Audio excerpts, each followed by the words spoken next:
Welcome to the Tipping Point Show. I'm Jimmy Evans. I'm so glad you've joined me today. I have got a great interview with Jan Markell. She's an end times expert. She has been teaching on the end times for 40 years. She has a ministry called Olive Tree Ministries. She also has a radio program that goes on over 900 radio stations across the country and electronically around the world. You're going to want to see this interview with her. But I just want to say we had a terrific conference last Saturday at Fellowship Church here in the Dallas-Fort Worth Metroplex. Thousands of you attended in person, thousands of others streamed online. I hope that you enjoyed the conference. We've gotten phenomenal feedback from that. And let me just say, if as a subscriber, if you're a subscriber to endtimes.com, here in about 3 more weeks, you're going to get the entire conference for free. Okay, we'll post it here on endtimes.com. Okay, if you streamed, you get another 30 days of free viewing on your stream. If you were not at the conference and you're a subscriber and you want to see it in the meantime, you can go on conference.endtimes.com and you can purchase it at a 50% discount. I think that's like $25. If you're not a subscriber, it would be, I think it's $49 if you want to purchase it to be able to view the conference. But it was a phenomenal conference. I mean, Jonathan Cahn, Mark Hitchcock, Billy Crone, Ed Young, Greg Laurie, myself, a lot of great teaching there, a lot of great things happened. And so thank you for being a part of it if you were, and if you weren't, you can still see it. Go to conference.endtimes.com. It's my great pleasure to have joining me today Jan Markell. She is founder and director of Olive Tree Ministries, a ministry dedicated toward helping believers understand the times and be watchmen on the wall with an end-time perspective. She is also the host of Understanding the Times radio program that now airs weekly on 900 radio stations and also electronically around the world. Jan, thank you for joining me today. Jimmy, thank you for having me. It's a pleasure.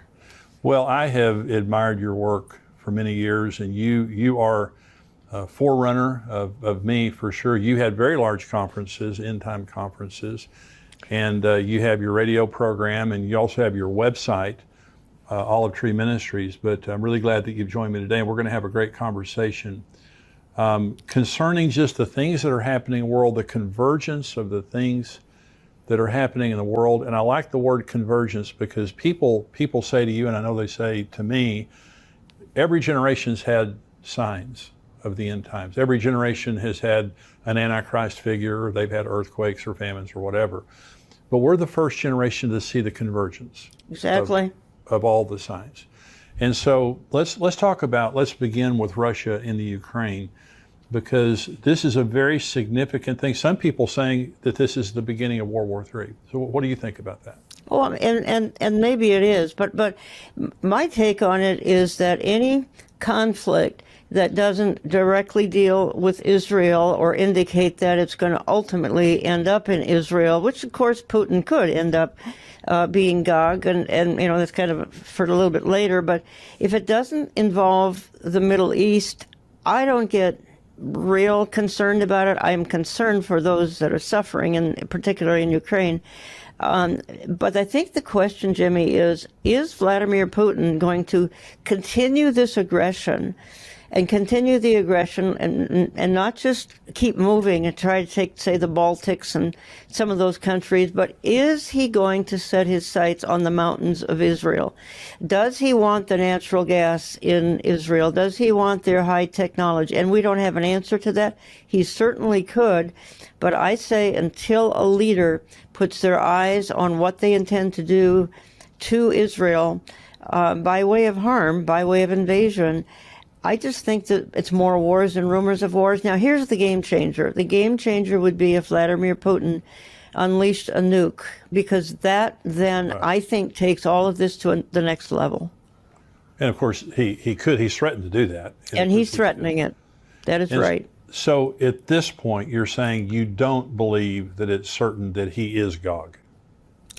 Well, he's Gog-esque, without a doubt. He's acting like Gog. He's aggressive. He's evil. He surely hates Israel. He surely wants what he can take from Israel. He's aging. How many years does he have left? Maybe he's got another 15 years left. He very well may.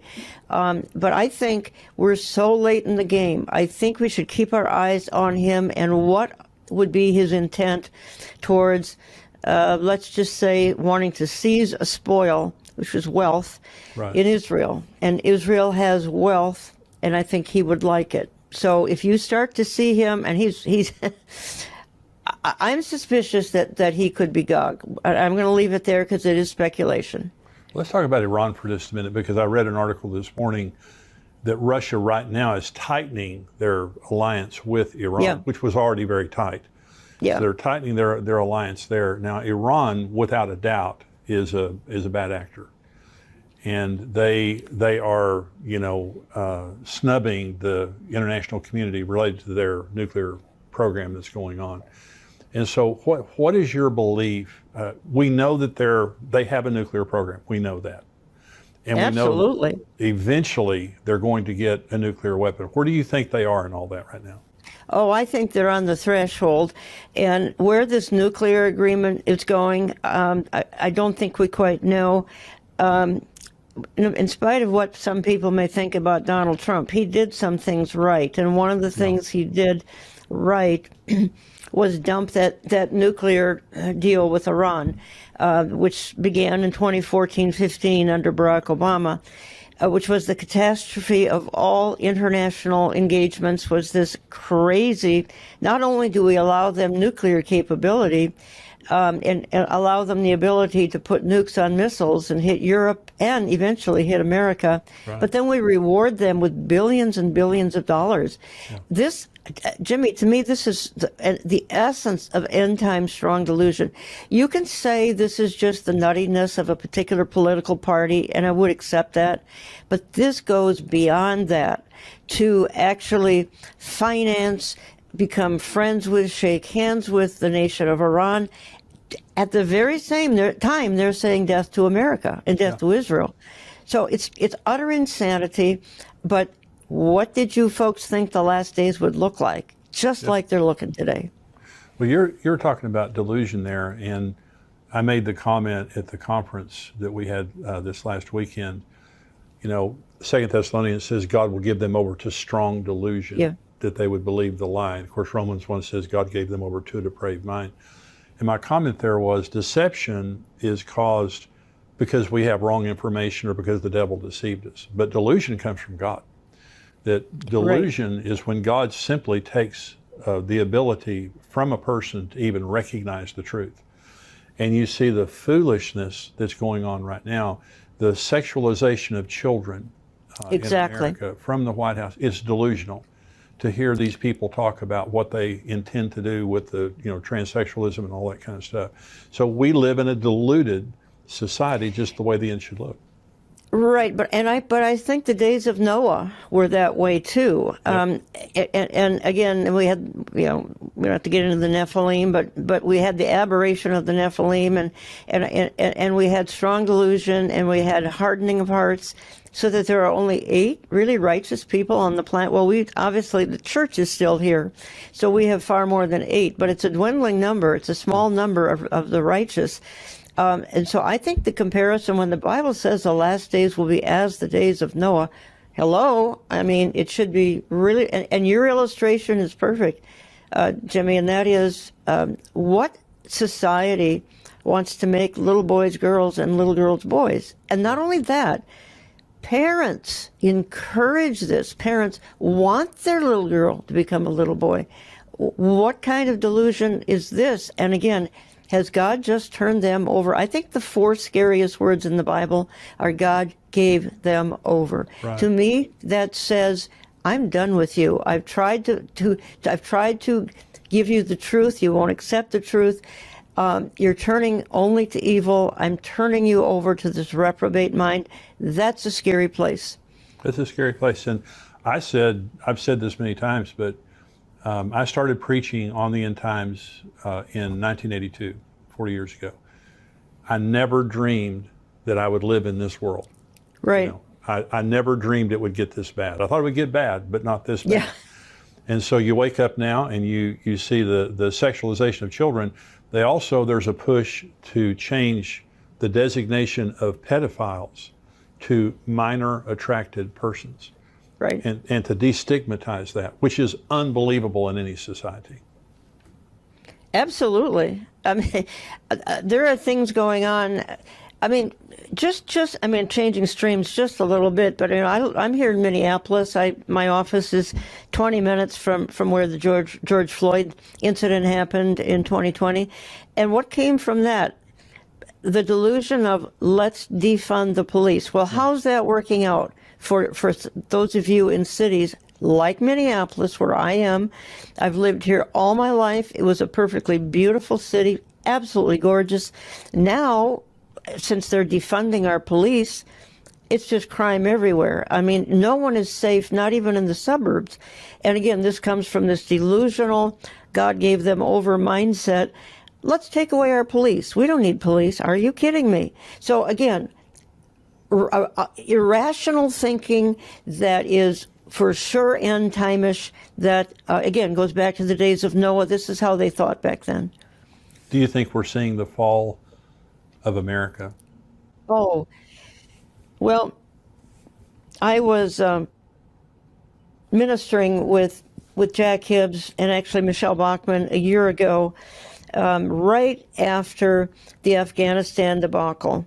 And all of us at that conference, it would have been September of 2021, all of us were grieving over what we felt back in September 2021 was the turning point for America, the point at which America stepped off the international stage, at that point in time at which America no longer became the world leader, thanks to Mr. Biden, and that would be the Afghanistan debacle and leaving people behind, et cetera. We indicated at that time that we were no longer the world leader, and look at the consequences of America not leading. They're staggering. As we speak, millions are suffering.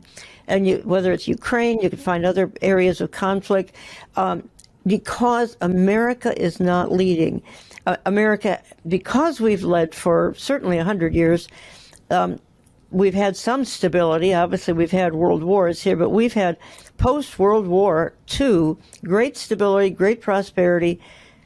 Now we lack a leader both nationally and internationally, and everything is coming to pieces.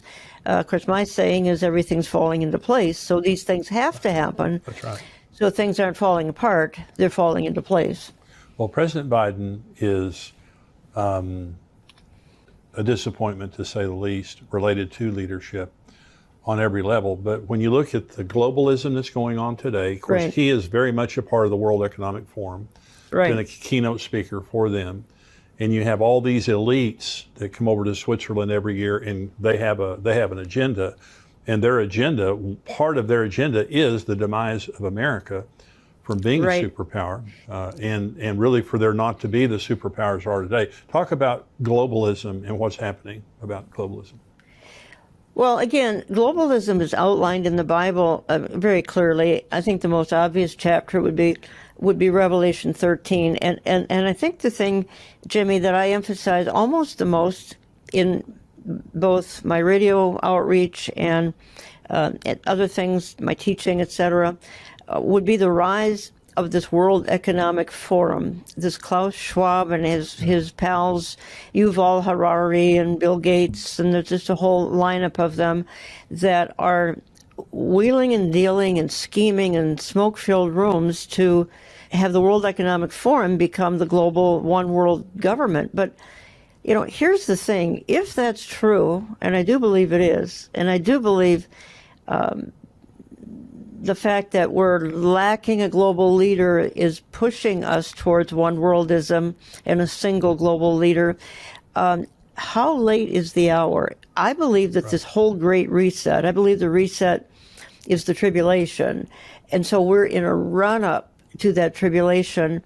I believe the four horsemen of the apocalypse are, you know, over a cliff about to appear. The church has to disappear first. Yeah.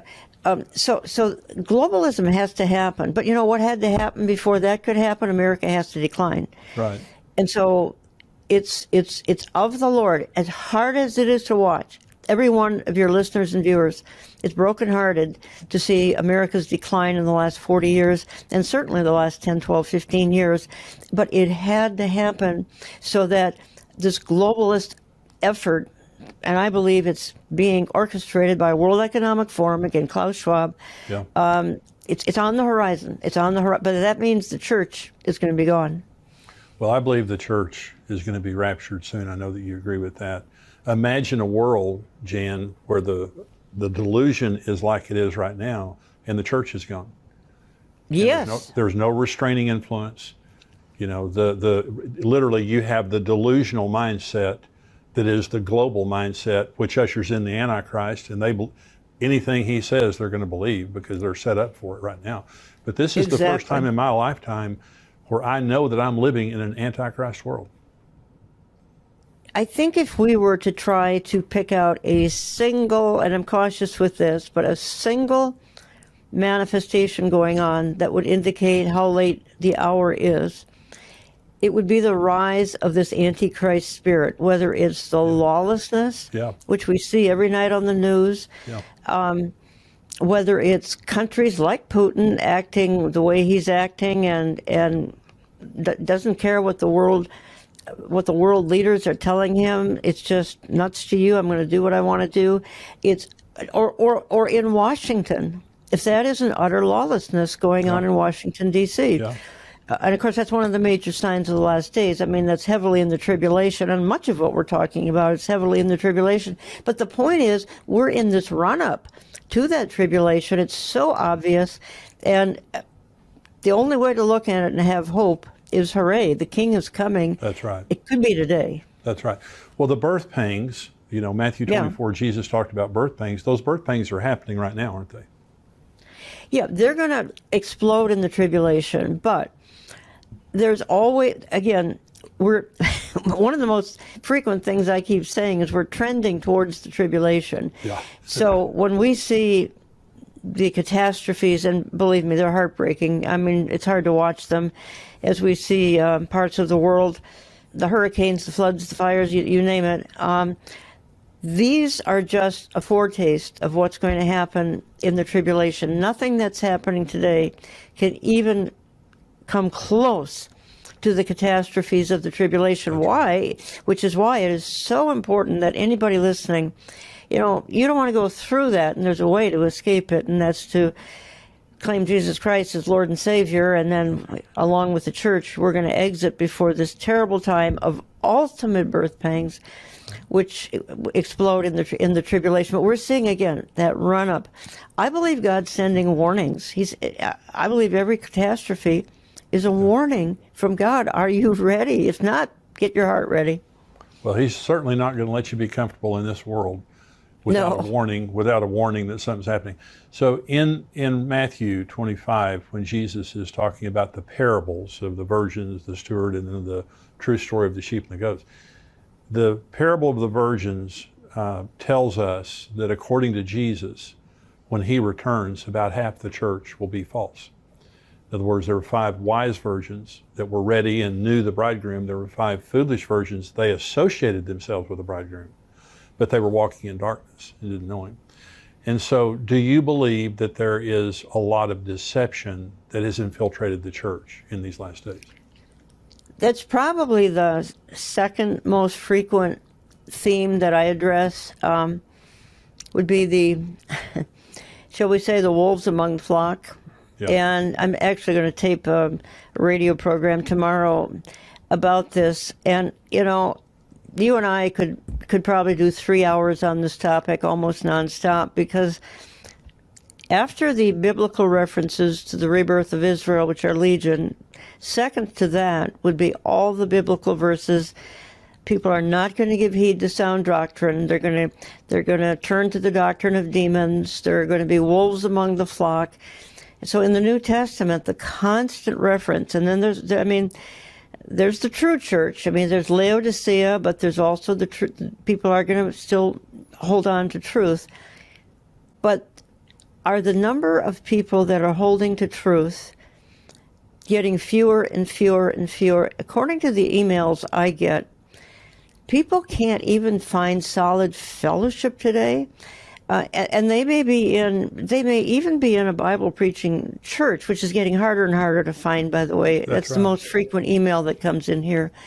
But they're lacking meaningful fellowship. They're lacking a church that preaches the whole counsel. In other words, right. Genesis through Revelation. And they'll approach their pastor and they'll say, could you do a series on the last days? And he'll come up with 20 reasons why we can't go there. We can't talk about that. It's controversial. Right. I could go on and on and on. But going back to your question, I think that the wolves among the flock today, it's very scary. People go into a church in good faith, thinking that the pulpit is solid, and then a year later, absolute craziness comes from the pastor. And here's what's happened, at least since the George Floyd incident, the church went woke. I mean, again, that's another program, but the church went woke. Church went woke. Yep, and that's social justice. We got to embrace LGBT, the social gospel, right. And it is destroying our churches. Well, I have a lot of friends that preach the gospel, the total counsel of the Word of God. And they have people walking out their doors every time they preach. And the good thing is they're willing to do that. Many pastors are not willing. Right. They want to be popular. But one of my friends, they were dealing with this transsexualization happening in the public schools. Now, these are very conservative communities with very liberal school boards. And so one of my friends began to confront the school board. And he began to preach about it from the pulpit. This is what's happening in our community and whatever. Well, most of the church supported it, but he said, I was shocked at the number of families that had been in the church for 20 years that confronted me and said, we support that. We don't like your tone. Okay. And he was very gracious, very kind, but they didn't like the fact that he was talking bad about transsexuals. And the school board's trying to sexualize children beginning in kindergarten and those kinds of things. And this school board was using a curriculum that they got from Lady Gaga on sexualization. Yes, it was unbelievable. And then another one of my friends did a series on woke to the church. Again, very good preacher, very graciously done, and a backlash came to him. Now, most of his people supported it, but and many pastors won't teach on the end times, Jan, even though 30% of the Bible is prophetic in nature. And so when you're not preaching on the end times, you're leaving out a lot of the Bible. And people are so anxious with your ministry and with our ministry. One of the most common comments we get is how people are comforted by knowing. So you've already said it on this podcast right here. You've already said Jesus is coming. All these bad things that are happening are pointing to the fact that Jesus is coming. So this is a comforting message. Jimmy, I so agree with you, and that's why it's so puzzling. I go to 2 Peter 3 with the kind of the exhortation.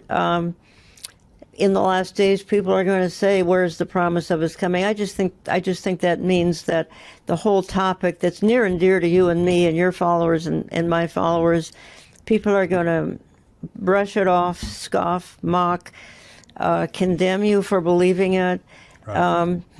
I had one lady who emailed me a year or two ago, and she said, I'm afraid to talk about, she used the word fearful. I'm fearful and afraid to talk about the fact that the king is coming back, because I think what she meant, she gets such pushback from it, from family, friends, and even her church. This, to me, is a complete travesty that we now have people who are holding back, speaking this truth that you and I rather boldly proclaim. People are now afraid that they're losing friends. They're losing church people because it's controversial. It might be perceived as doom and gloom. And then we've got the Harold Campings who blew everything by making a mockery of it and setting dates. And I don't blame anybody for running from the kind of the nutty fringe in eschatology, the Campings and others who have really done damage. They've done damage. most Christians, most Christian denominations are amillennial. Yes, they are. They don't believe Yep. in a literal millennium. They That's believe right. Satan was bound at the resurrection of Jesus. If you can make that work in your worldview, that's Yeah, good special. luck with that. Yeah, good luck with that. But then you have the post-millennials, and they believe kingdom now kind of Kingdom now. theology. So talk about that. Talk about some of those false doctrines in the church related to eschatology. I think the biggest change in my lifetime, and I've been in ministry 40 years here, but the biggest change in my lifetime as it concerns the church would be when I was growing up in my Baptist church, we had frequent messages on the importance of Israel, Israel and prophecy, Israel and end times. They never talked about the church is going to prosper and is going to turn the world around. Now, granted, the church does some missions and all that's hugely important. But what I have seen in the last probably 20, 25 years is the rise of this kingdom now, dominionism. It might also, maybe years ago, it went by the term latter rain, Right. reconstructionism. Right. But let's keep it simple. Kingdom now simply means that, and lots of denominations embrace this, that the church will indeed make the world pretty perfect. And then when the church has cleaned up the earth, Jesus can come back. Now, how's that working out, folks? How's that right. working out? Yeah. Obviously, it's not, because it's a false teaching. But I would say it's the fastest growing. It's the biggest change in the last 30 to 40 years. The church, the Bible says the church is going to go into apostasy. It's going to become Laodicea. Yeah. It's not going to save the planet. So, again, I never thought I would see the day when, and then, Jimmy, the sad part of that is, all eyes go off of Israel, which is the key to everything. That's if we don't exactly keep right. our eyes on Israel, that's the time clock to God's end time plan, and that's what we need to be watching: is Israel, not the church. Well, look at Jesus' very graphic illustration of the days of Noah and the days of Lot.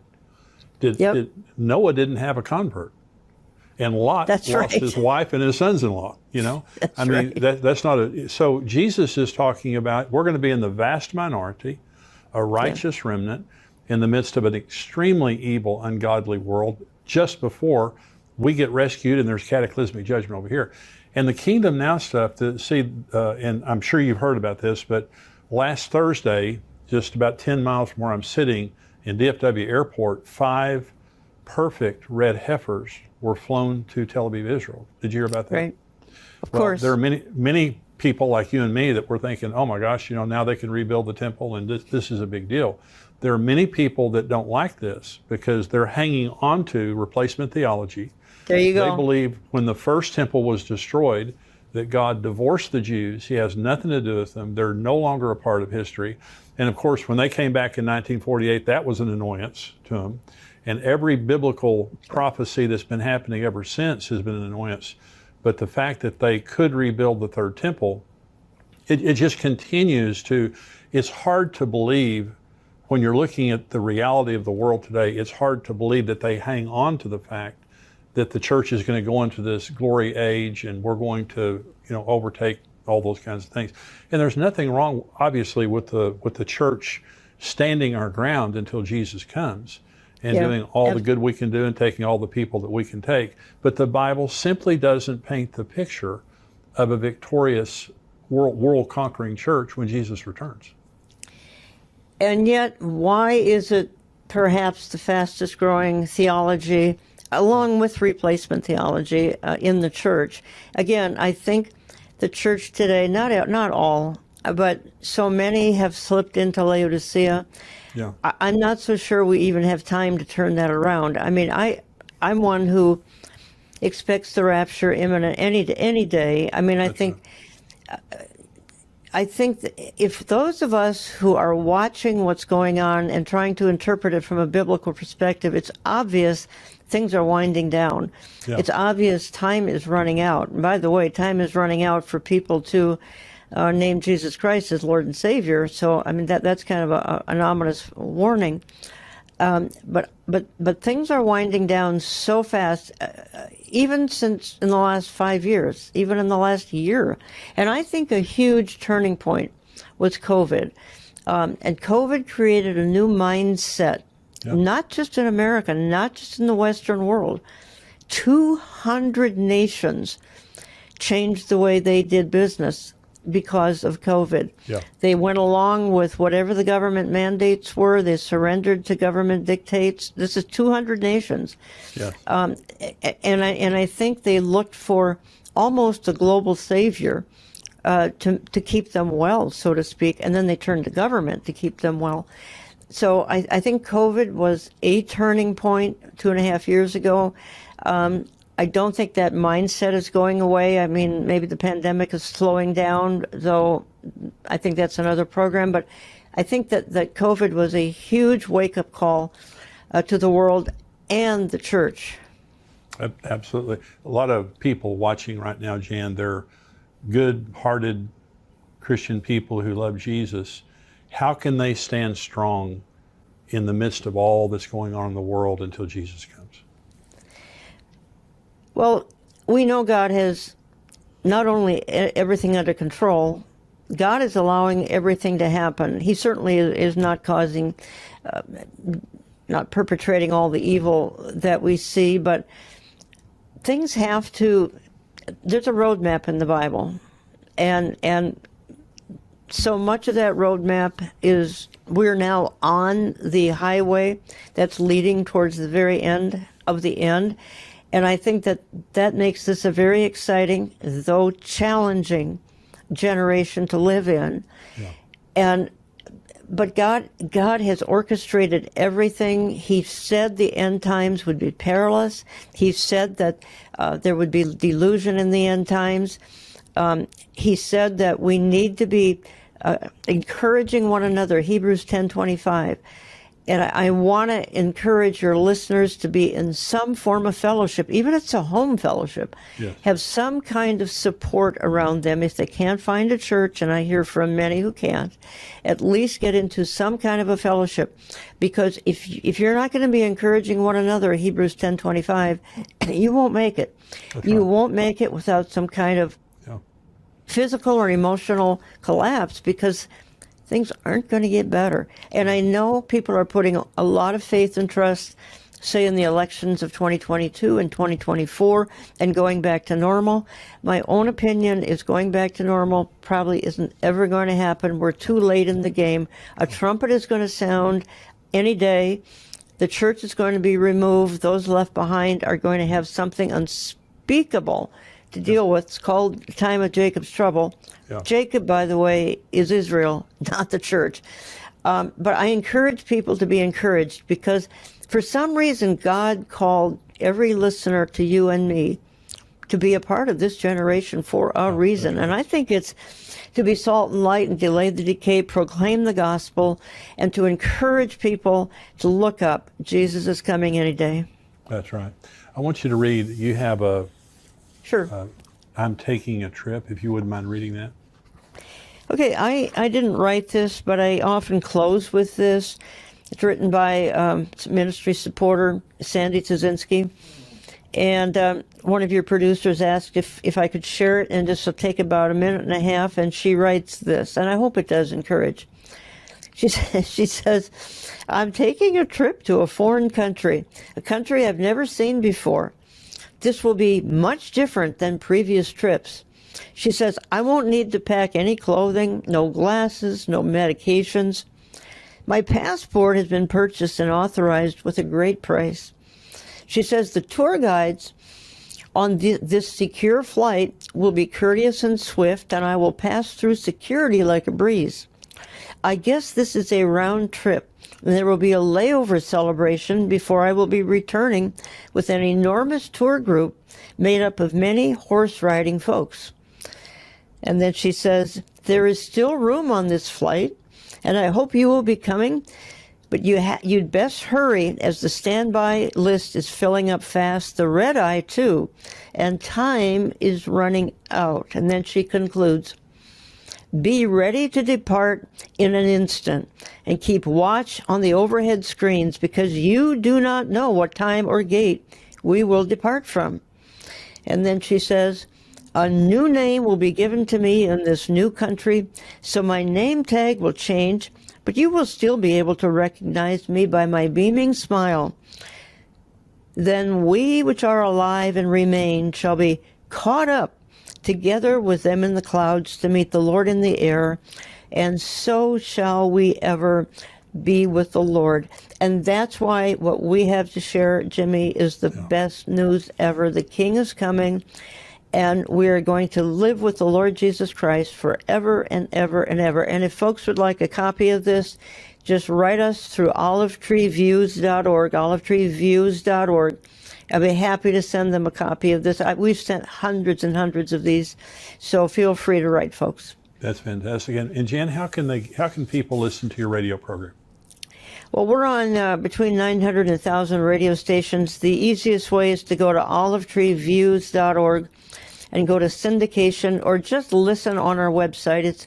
We post new programming once a week, and it airs on our 900 stations on Saturday and Sunday. We've been doing it since 2001, and I've met so many wonderful people, including your friend and my friend, Mark Hitchcock, Yes. who's one of my closest confidants and is part of the radio outreach as well. Well, you have a great website, tremendous resources on Jan's website. Jan, thank you so much for joining me today. Thank you for having me. God Thank bless you. you. And if you're watching this on YouTube, we're about to go into the subscriber portion of our program. I'm going to answer some questions that our subscribers have written